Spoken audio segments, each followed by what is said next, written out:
बरोबर प्रश्न विचारला तुम्ही की ते ब्रश कटर विकत का घ्यावं शेतकऱ्यांनी. तर बघा आत्ताची परिस्थिती म्हणजे आज काय तारीख आहे तर 1 ऑगस्ट 2026.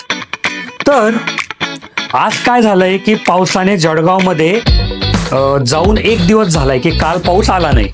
माना अजून 2-3 दिवस झाले ना की शेतामध्ये वापसा होईल म्हणजे शेतात शेतकरी जाऊन काही काम करू शकेल.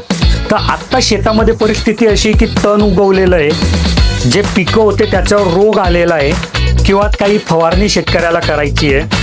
आणि अजून एक विचित्र परिस्थिती अशी आहे की पुन्हा पाऊस कधी येईल हे शेतकऱ्याला माहिती नाही. तर आत्ता अजून 2 दिवसानंतर अशी परिस्थिती येईल की अचानक मजुरांची कमतरता शेतकऱ्याला भासेल.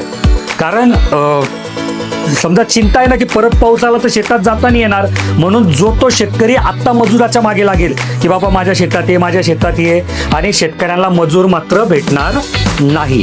जर अशा वेळेस तुमच्यासोबत ब्रश कटर सारखं इक्विपमेंट हातात राहिलं ना तर जिथे तुम्हाला समजा 1 मजूर भेटेल, 2 मजूर भेटतील, तर तिथे तुम्ही अर्धा एकरचं काम करसाल, तिथे तुम्ही 2-2 एकर 3-3 एकरचं काम करून जासाल.